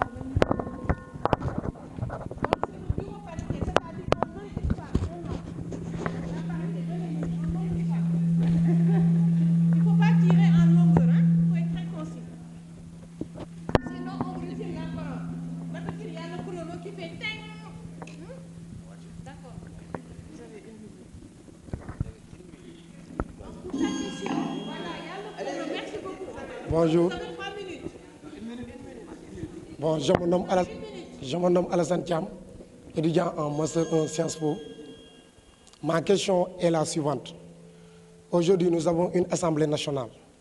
Maintenant, si il arrive dans un futur proche qu'on note que le Sénégal opte pour un Parlement, quel est le changement qu'on peut noter au sein de l'Assemblée nationale? Un Parlement. Parce que l'Assemblée nationale et le Parlement, pour un régime parlementaire, quelles sont les dispositions administratives que le Parlement et que l'Assemblée nationale notera au sein de son service? C'est ma question. Merci beaucoup. Okay. Voilà. Si le Sénégal a déjà connu ce qu'on appelle un régime parlementaire en 1962. Et ça a été l'objet même d'une crise politique entre Senghor et Dia, on se le souvient. Alors, depuis lors, les textes constitutionnels ont été changés et que le Sénégal est devenu un régime présidentialiste. L'exécutif contrôle, gère, administre, comme on dit, la présidence avec ses pouvoirs exécutifs. L'Assemblée nationale légifère. Maintenant, le pouvoir de l'Assemblée nationale, c'est de voter des lois. C'est également de contrôler l'action du gouvernement. C'est de voter le budget, c'est également d'évaluer les politiques publiques. Aujourd'hui, si on revient avec cette volonté de refaire un régime parlementaire, c'est également de renforcer le pouvoir du président de l'Assemblée nationale. Et dans ce contexte-là, on va repenser par une autre voie constitutionnelle. Allez, madame, vous présentez d'abord. Bonjour. Bonjour. Je me nomme Naïs Diop, étudiante en 3e année à l'Université Gaston Berger de Saint-Louis. Bon, ma question est de savoir comment une loi est-elle adoptée à l'Assemblée nationale? Madame Diaye. Merci. Donc, comme l'avait dit ma collègue, donc si on reçoit un projet de loi du gouvernement, donc il y a une procédure avant le vote de ce projet de loi. Donc, le gouvernement envoie le projet de loi. Donc, c'est mis sur la table du président de l'Assemblée nationale, comme elle avait dit. Donc, après, on va le donner au niveau de la direction des services législatifs, qui va faire l'enrôlement, comme elle l'avait expliqué. On va mettre la date qu'on a reçu le projet. On va mettre le nom du projet, l'intitulé, et également que ce projet vient du gouvernement. Par contre, si c'est une proposition de loi, on va écrire également que ça émane de l'auteur. Par exemple, l'exemple de la proposition de loi récente de M. Amadouba, on va mettre l'auteur, M. Amadouba. Donc après, il y aura une réunion de bureau pour fixer le calendrier de travail. Après la réunion de bureau, il y aura ce qu'on appelle la conférence des présidents pour fixer l'ordre du jour. D'accord? Et c'est par la suite qu'on établit le calendrier de travail. Ce projet de loi est déjà voté, ce qu'on appelle en commission. Donc, il y a la commission. Et en commission, ce qu'on a déjà expliqué, donc ce n'est pas ouvert au public, donc il n'y a pas les médias. Donc, c'est juste les membres de cette commission. Et même au moment du vote, il n'y a que les membres de cette commission qui ont le droit de voter. Donc, tous les députés qui sont présents peuvent prendre la parole, bien sûr, pour la discussion générale. Mais au moment du vote, c'est seulement les membres de cette commission qui ont le droit de voter. Donc, après les votes en commission, on vient en séance plénière. Donc, il y a un rapport qui sera lu par le rapporteur général, parce que comme on l'a dit, tous les députés ne sont pas présents en commission. Donc, pour que tous les députés aient les mêmes informations, le rapporteur lit le rapport, on commence la séance. Et donc, la séance plénière, c'est l'étape finale. Mais avant la séance plénière, donc, il y a une procédure à suivre. De l'enrôlement à la dernière étape qui est la séance plénière. C'est bon? Donc, juste pour compléter, Madame Diaye, donc, l'adoption intervient au moment du vote. L'adoption d'une loi, c'est au moment du vote. Je vous l'ai dit tout à l'heure, il y a trois tours de parole. 3 tours de parole. En commission, comme elle l'a dit, on vote. Mais ça ne lie pas l'Assemblée. Ce qui lie l'Assemblée, l'adoption d'une loi, c'est au moment de la plénière. C'est ici où la loi est adoptée. Là-bas, au niveau de la commission, elle est votée. Mais ici, elle est adoptée. Donc l'adoption, c'est au moment du vote. Le président, il va dire quels sont ceux qui votent pour. Avant, c'était un vote à main levée. Désormais, l'Assemblée nationale est au mode digitalisation. Maintenant, c'est des votes digitaux, des votes électroniques. on a réactualisé le règlement intérieur. C'est des votes électroniques. C'est-à-dire les députés, ils ont des cartes personnalisées. Chaque député a sa carte qu'il introduit. Et les écrans, c'est eux qui montrent le déroulement de la séance plénière, du début jusqu'au vote, jusqu'à l'adoption du projet de loi. Donc, au moment du vote, les députés, ils vont insérer leur carte pour renseigner sur le vote. Ceux qui votent pour, ils vont appuyer sur des boutons. Et immédiatement, ça se transmet au niveau des écrans. Ceux qui votent contre, ils vont appuyer. C'est quand ils mettent leur carte numérisée que tout apparaît sur les écrans. Les votants pour, les votants contre et ceux qui s'abstiennent. Donc on vote pour, on vote contre, on vote abstention. Et tout est traduit ici. Il n'y a plus de vote à main levée. C'est des votes électroniques. Donc, quand tout le monde a voté, s'il n'y a pas d'explication de vote, ou bien les explications de vote, c'est même après, quand tout le monde a voté pour tout le projet de loi, vous entendez le président qui dit, chers collègues, on fait le décompte. Ceux qui sont votants pour. Par exemple, de l'autre côté, tout le monde a voté pour. De l'autre côté, il y a un minimum de députés qui votent contre. Il y a des votants abstention. Parfois, c'est 0, parfois, c'est 2. Le président va dire, le projet de loi a été adopté à l'unanimité. C'est-à-dire ceux qui vont voter pour. Par exemple, si toute la salle vote pour, ça, c'est un projet de loi qui est voté à l'unanimité. S'il y a des votants pour et des votants contre, c'est à la majorité. Si tout le monde a voté contre, le projet de loi, elle est rejeté. C'est après tout ça que le président va dire, si c'est pour qu'il l'emporte, le projet de loi est adopté. C'est-à-dire l'adoption d'un projet de loi, c'est au moment du vote. Et il y a tout un processus pour le vote.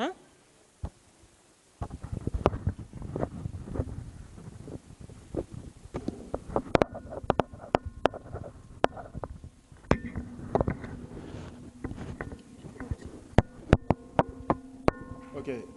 Bonjour à toutes et à tous. Je vous remercie d'abord pour cet accueil chaleureux d'abord et de m'avoir donné la chance de m'exprimer devant cette assemblée. Donc, ma question est la suivante. Nous avons 165 députés. 150 sont votés par les Sénégalais, résidant au Sénégal. Maintenant, les 15 députés, je voulais savoir s'ils sont élus ou bien ils sont sélectionnés par des bases ou bien des critères bien clairs ou bien définis. Je vous remercie.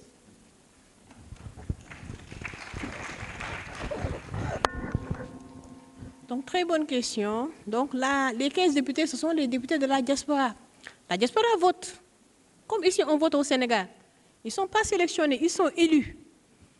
Ils sont élus sur la base de listes. Ils sont élus sur la base de listes comme ici au Sénégal. C'est au même moment. Quand on vote ici, les députés, les Sénégalais de l'extérieur, ils votent. Au niveau des consulats, ils votent sur la base des députés qui sont inscrits sur des listes. C'est des partis politiques. Il y a le PASTEF, les Patriotes. La liste. Oui, Madame la Présidente, qu'est-ce que... Ah oui. Donc, quand le vote, à 18h, on dit on arrête le vote. C'est à 18h qu'on arrête le vote. Et après, c'est les décomptes. Donc, pour monsieur, donc, oui, Madame la Présidente, on dit que vous dormez. Les techniciens, oui. Donc, Madame la Présidente, elle est fatiguée. Donc, c'est le ramadan. On va aller très vite. Donc, les députés de la diaspora, donc, ils sont élus. Ils sont élus sur la base d'une liste. N'est-ce pas? Comme au Sénégal. Donc, au même moment, on fait le décompte ici au Sénégal. Au même moment aussi, les résultats de la diaspora nous parviennent en temps réel. C'est le même processus que le vote ici à l'interne. C'est-à-dire, c'est sur la base de listes. Les députés, ils sont sur des listes. Les partis, ils ont des listes. Le vote est personnel. Nga dugal sa enveloppe, nga jël sa enveloppe, nga dugal sa nga dugal sa bulletin. C'est le même processus. C'est le même processus. Donc les députés, ils sont sur des listes de leur parti. Ils sont sur les listes. Et chaque liste doit respecter la parité. Les listes sont des listes paritaires. C'est-à-dire un homme, une femme, un homme, une femme, un homme, une femme. Il y a le liste. Il y a la liste. Donc, au niveau des départements, là-bas, je pense qu'au niveau de la diaspora, c'est des listes au niveau des départements. Si j'ai bien compris. Merci beaucoup. Bonjour, je m'appelle Rokhaya Kébé, étudiante en licence à l'UGB, comme vous le savez, en sciences politiques. Ma question est en rapport avec l'historique. Je voudrais que vous énumérez les différents présidents qui ont passé ici dans cette belle salle, de Lamine Gueye jusqu'à El Malick Ndiaye.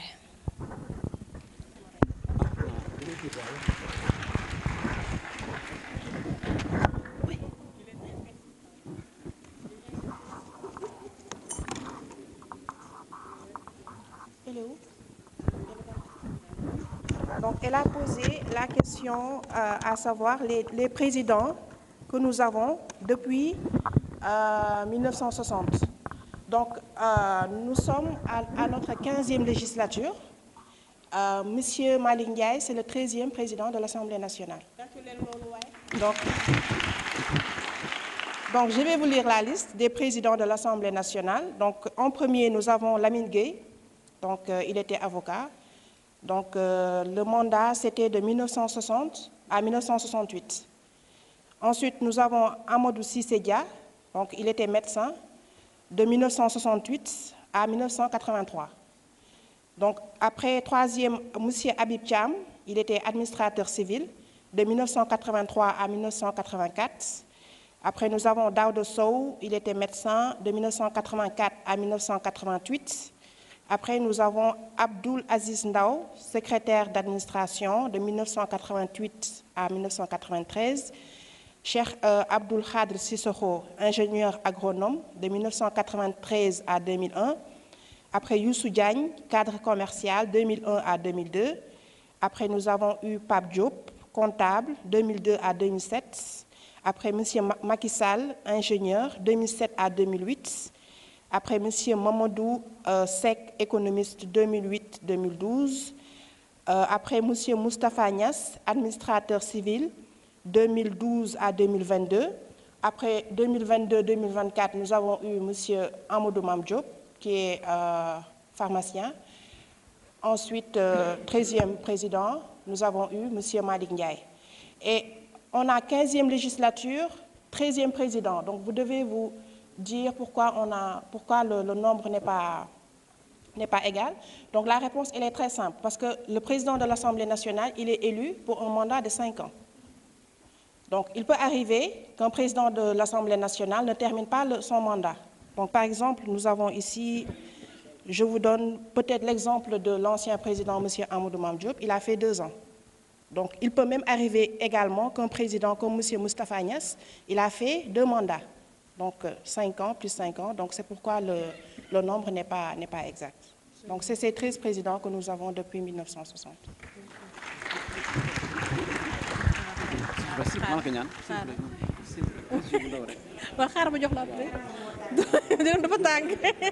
Non, en fait, je voulais juste dire que le président Macky Sall, c'est l'historien, il veut revenir sur l'histoire. Je vais lui donner la parole tout de suite. Je voulais juste dire que le président Macky Sall, lui, il a démissionné de son mandat, avec tout ce qui s'est passé, de par l'histoire. Macky Sall, lui, il a fait 1 an. Donc, son mandat a été écourté d'1 an. C'est après quand M. Moustapha Niasse est revenu qu'on a rétabli le mandat à 5 ans. Avec Macky Sall, le mandat du président de l'Assemblée a été ramené à 1 an. 1 an jusqu'à Moustapha Niasse. Avec Moustapha Niasse, le mandat a été ramené à 5 ans. C'est-à-dire que tout peut se passer ici à l'Assemblée, comme l'a dit Mme Ndiaye. Macky Sall, 1 an, poussé à la démission. Donc, Mamadou Seck, 1 an renouvelable, comme les membres du bureau, 1 an renouvelable. C'est-à-dire qu'il est sur siège éjectable. Il n'est pas protégé. Alors que le président de l'Assemblée nationale doit être élu pour un mandat de 5 ans. L'élection du président de l'Assemblée nationale, son mandat, il est assimilable au mandat de la législature, de la législature, 5 ans. Le président Mounokodak, seulement les membres du bureau, on peut les changer chaque 1 an. Hein? C'est-à-dire pour permettre à tout le monde d'être vice-président, d'être secrétaire élu. Hein? C'est une rotation pour ne pas avoir de la discrimination. Nous sommes membres du bureau. Mais on a vu qu'avec Macky Sall, tout a été chamboulé jusqu'à la présidence de Moustapha Agnès. Ce mandat a été ramené à 5 ans. Je donne la parole à mon historien qui m'a arraché le micro donc pour pouvoir apporter sa contribution avant de retourner aux questions.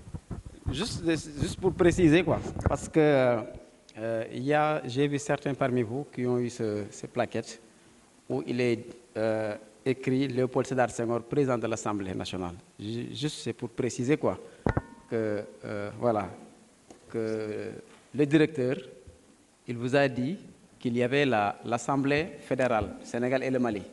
Donc, pour dire que dans le comptage tout à l'heure, elle a démarré avec Lamine Gueye. Or, si on remonte un peu avec la première Assemblée fédérale, c'était Senghor qui était le président de l'Assemblée nationale. C'est ça que je voulais préciser, quoi. Parce que si on débute avec Lamine Gueye ou qu'on oublie Senghor et que vous le voyez, ça peut amener une confusion. Mais juste pour rappeler que Senghor, c'était pour l'Assemblée fédérale. Lamine Gueye, c'est avec le Sénégal indépendant. Merci beaucoup.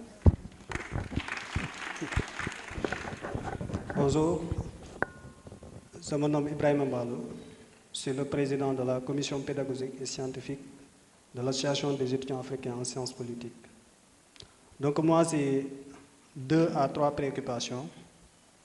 La première des choses, c'est que j'ai l'habitude de voir à travers nos députés, il y a certaines qui n'ont pas eu l'occasion quand même d'étudier. Ces députés-là, dès l'instant, sont élus à l'Assemblée nationale, tout en sachant qu'ils ne savent pas quel est le rôle de l'Assemblée nationale. Comment institution parlementaire fait-elle pour pouvoir intégrer ces députés-là qui ne savent pas quand même quel est le rôle de l'Assemblée nationale? Ma deuxième préoccupation est la suivante. Vous avez parlé tout à l'heure des archives, une bibliothèque. Est-ce que les étudiants ou bien les personnes ont quand même la possibilité d'accéder à cette bibliothèque-là? Et ma dernière préoccupation, c'est justement, vous avez parlé tantôt les 4 communes. Vous avez dit que l'Assemblée nationale, quand même, les institutions sénégalaises presque existaient avant l'accession du Sénégal à la souveraineté internationale. Maintenant, quel était le rapport entre l'Assemblée nationale et ces 4 communes qui existaient avant l'indépendance? Je vous remercie de votre aimable attention. Tu veux répondre? Tu veux répondre?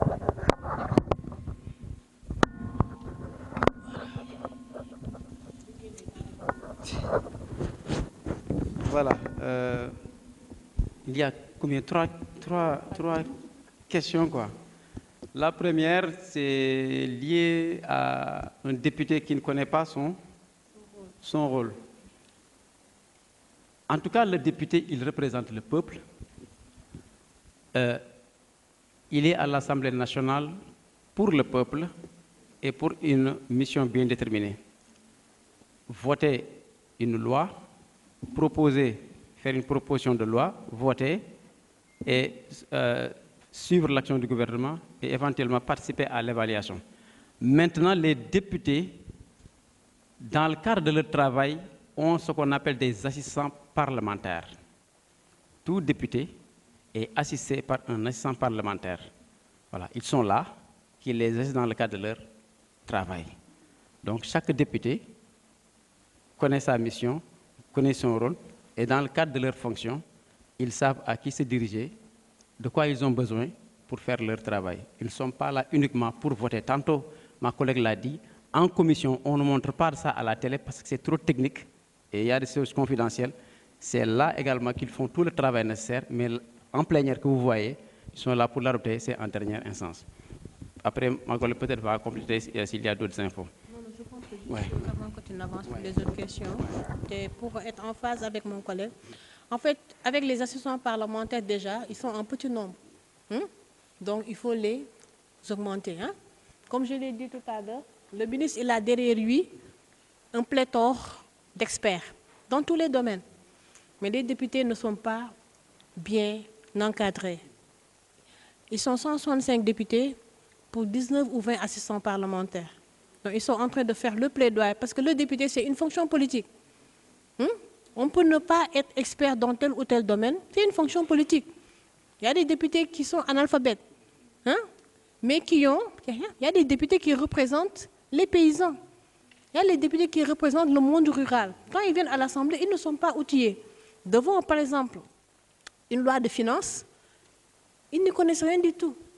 Ce qu'il faut faire, c'est déjà leur trouver des assistants parlementaires en grand nombre pour les accompagner, mais aussi faire des renforcements de capacités. Je pense que le président de l'Assemblée est dans cette dynamique. Avec la validation des plans d'action, il y aura beaucoup de formations pour avoir de nouveaux types de députés. C'est pour l'efficacité même du vote, pour ne pas avoir des votes mécaniques. Il serait très intéressant qu'un député de la majorité puisse voter contre. Parce que c'est eux qui contrôlent le gouvernement. Mais dans les parlements, dans les grandes démocraties, vous voyez des députés de la majorité qui refusent de voter le projet de loi et qui renvoient. C'est-à-dire, quand j'ai dit le projet de loi est rejeté, c'est-à-dire une majorité qui est contre ce projet de loi-là, parce que qui ne prend pas en compte l'intérêt du peuple. Mais ça, pour le faire, il ne faut pas se risquer. Il faut avoir une très bonne formation, comme l'a dit notre collègue. Donc, le rôle du député, le député, il faut d'abord lui trouver des assistants parlementaires pour l'accompagner dans son rôle, pour qu'il puisse comprendre les lois qu'il doit voter, mais aussi il faut des formations, comme le personnel qui les accompagne, c'est-à-dire des renforcements de capacité. Merci. Voilà. À propos donc de la deuxième question, c'est un peu la relation ou bien le lien entre les 4 communes et le Parlement. Voilà. Quand je lisais certains passages, je vous avais dit qu'il faut dissocier les assemblées électives et les assemblées législatives.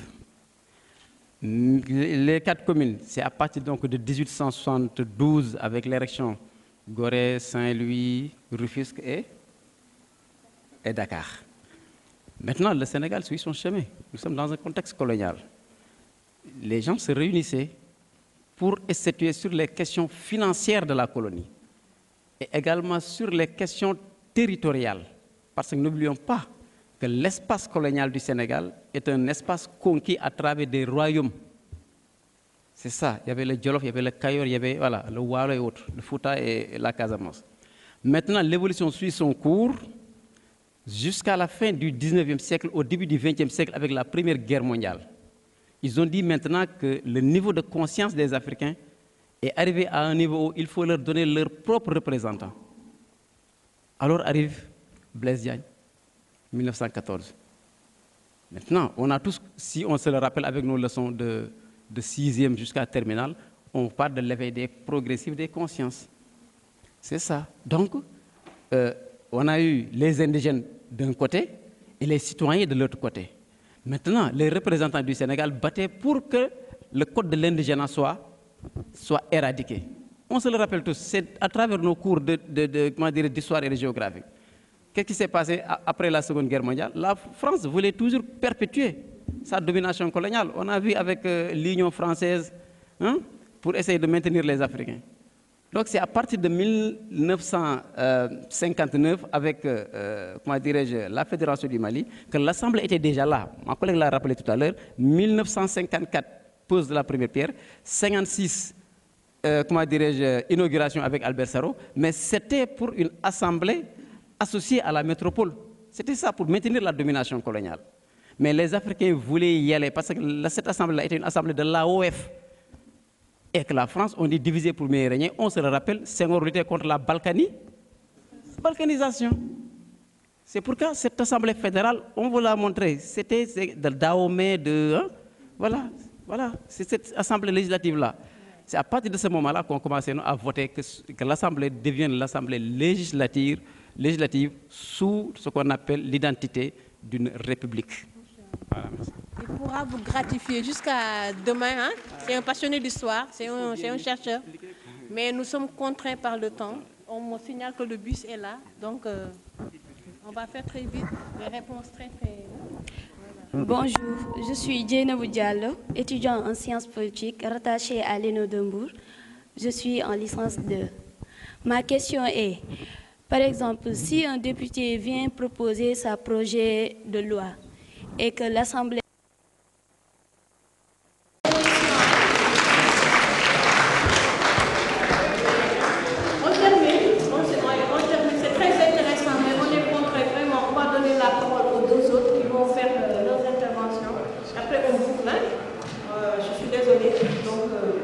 Donc si le projet de loi est retourné au gouvernement, il faut prendre en compte les amendements, parce que ce sera un projet de loi amendé.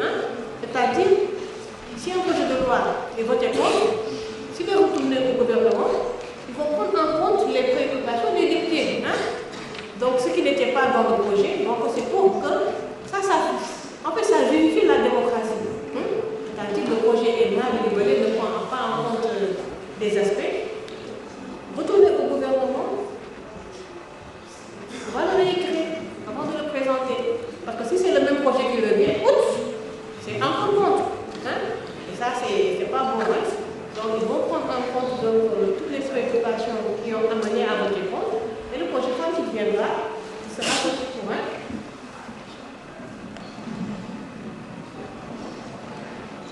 Monsieur le fonctionnaire parlementaire, madame les fonctionnaires parlementaires, chers étudiants, bonjour. Je réponds au nom de Khalifa Fall.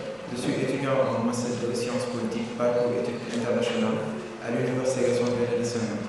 J'avais 3 questions, mais la première a été déjà posée et répondue, donc je ne me permettrai pas de la répéter. Je vais passer aux 2 questions. La deuxième question était vu qu'on définit la démocratie comme étant le gouvernement du peuple, par le peuple et pour le peuple. Maintenant, je pense que dans vos explications, Mme So, vous avez dit que les projets de loi sont écrits en très bon français. Et l'on note que la population sénégalaise majoritairement parle wolof. Maintenant, vu aussi avec l'évolution aussi de l'éducation française, où on note avec l'introduction des langues nationales dans le cursus scolaire, est-ce qu'on peut assister à une possibilité que ces lois-là puissent écrire en wolof ou bien même qu'on ait des fichiers audio en wolof de ces lois? Et la dernière question, aussi dans vos explications, vous nous avez dit qu'il y a des fonctionnaires qui ne sont pas des députés, qui sont des acteurs de l'Assemblée, et que ces fonctions-là sont ouvertes à tout le monde. Et j'aimerais savoir, pour nous étudiants qui sont intéressés surtout par les stages et les fonctions, comment nous pouvons faire pour intégrer ces fonctions? Merci.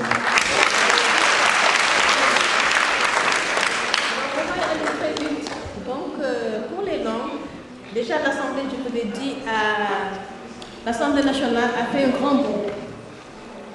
En 2015, sous l'avènement de M. Moustapha Niasse, avec l'insertion, l'intégration des langues nationales au niveau du Parlement.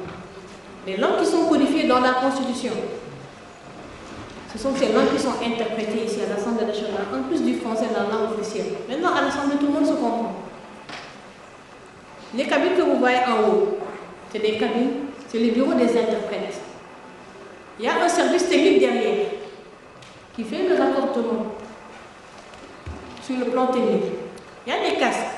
Ces casques-là, c'est pour l'interprétation simultanée. Monsieur est là, il parle poulard. Moi, je ne comprends pas poulard. Je mets mon casque. Parce qu'en plénière, tout est mis en... le service technique fait toutes les diligences. C'est-à-dire, tous les micros sont allumés. Tout est allumé sur le plan technique. Tout le monde se comprend à l'Assemblée. Il parle poulard, l'autre ne comprend pas poulard, il met son casque. Et il y a l'interprète qui va lui donner une leçon en ses rêves, bien en français, ou bien en wolof. En tout cas, c'est les 6 langues dans la Constitution, en plus de la langue officielle du français. Ça, déjà, oui, les langues codifiées. Ça, c'est déjà un pas. Maintenant, pour les projets de loi, ça, ce sera très difficile d'interpréter ou bien de traduire. Mais pas interpréter, parce qu'il y a une différence entre un interprète, c'est la langue, c'est le parler, et la traduction. C'est-à-dire qu'il faut que les langues, que les projets de loi soient traduits en wolof, ou bien dans les langues nationales. Je pense qu'on va pousser la réflexion. On va parler, on va sensibiliser, on va dire les choses. Et il y a une exclusivité, c'est-à-dire, ils sont, on est en train de vous montrer, c'est bien. C'est comme ça que ça se passe en réalité dans la salle. Parfois, on montre quelqu'un en plein écran. C'est comme ça que ça se passe. Donc, c'est-à-dire, mais il ne faut pas vous focaliser sur ça. Vous êtes des députés. Les députés, quand on les montre, tout le monde est zen. Parce que c'est le fonctionnement interne de la salle. Donc, on ne va pas se mettre à rire. Ça, c'est juste une visite pédagogique. Mais vous pouvez être un jour député. Et ça va aller de... Donc, c'est ça, c'est la digitalisation. Ça, c'est une avancée pour l'Assemblée. Donc, je dis que c'est des réflexions qu'il faut pousser. Il faut pousser pour que tout le monde puisse se comprendre. Parce qu'il y a la langue officielle, mais aussi nos réalités culturelles, c'est-à-dire les langues doivent être prises en charge. D'autant plus qu'on les a codifiées, 6 langues nationales, codifiées au niveau de la Constitution. Pourquoi pas ne pas prendre ces langues codifiées et traduire les projets de loi dans ces langues qui sont déjà codifiées, en attendant d'avoir d'autres langues qui seront codifiées. C'est une très belle proposition et on va soumettre. Déjà, il y aura... Je pense que le président El Malik Ndiaye, le président de l'Assemblée, est en train de réfléchir sur la chaîne parlementaire. Oui. Et dans la chaîne parlementaire, il a donné l'exclusivité l'autre jour à l'école de Boba. Il était descendu, il n'est pas là. Peut-être que s'il était là, vous aurez eu l'occasion qu'il puisse descendre. Il a donné l'exclusivité, il a dit que dans la chaîne parlementaire, il y aura le Parlement des enfants. C'est-à-dire les équipes pédagogiques maintenant vont intervenir dans cette chaîne parlementaire et on va prendre les meilleurs pour les inviter dans cette chaîne parlementaire. Et monsieur pourra faire sa proposition au niveau de la chaîne parlementaire. C'est une grande avancée.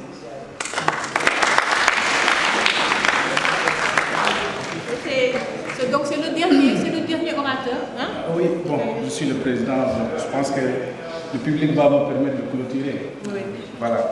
Bon, j'avais une question, mais je ne vais pas la poser. Elle a été déjà répondue par vous-même. Bon, présentation, je suis Ibrahim Diata, le président de l'association des étudiants africains en sciences politiques.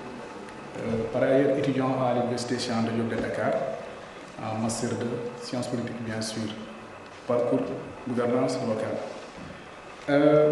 Je voulais remercier Mme Sow. On l'a beaucoup fatiguée, elle vient de le rappeler tout à l'heure.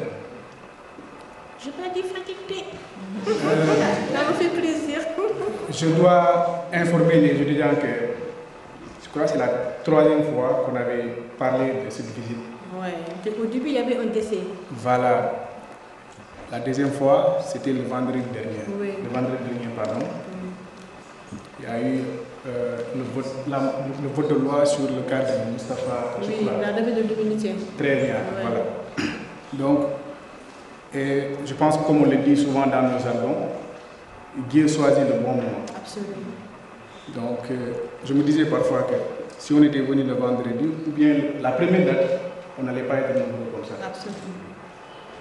Donc, on remercie le président de l'Assemblée nationale pour ses gestes et on remercie également tout le personnel de l'Assemblée nationale. Je voulais également profiter de l'occasion pour encourager les étudiants, tous les étudiants en sciences politiques qui sont ici présents, leur dire que cette occasion qui nous a été offerte par l'Assemblée nationale, par le président particulièrement, doit nous servir quelque chose dans l'avenir. On est là pour confronter théorie et pratique. Tout ce qu'on faisait, je pense que vous n'allez pas me contredire, c'était de la théorie pure. Aujourd'hui, on a fait face à la pratique. Tout ce qui a été dit ici, c'est des choses qu'on voyait avec la magie de l'écran, la télévision, le YouTube, ainsi de suite. Donc aujourd'hui, je pense qu'à travers les différentes présentations, celle de Madame Sow, et ses collègues nous permettra davantage de comprendre un peu l'institution parlementaire. La Constitution sénégalaise, l'article 6, a cité les institutions de notre République. Et la deuxième institution de notre République, c'est l'Assemblée nationale. Donc on a bien fait d'être là. On vous remercie pour ça. Et encore une fois, je remercie aussi tous les présidents, les coordinateurs qui ont mobilisé leurs étudiants pour venir prendre part à cette visite. Et on se dit à très bientôt, puisque je rappelle qu'on a une autre activité ce soir. Il y aura une conférence qui sera suivie dans nos cours. Merci beaucoup, madame. Merci et merci, Andiara. C'est comme ça qu'on dit. Andiara. Merci.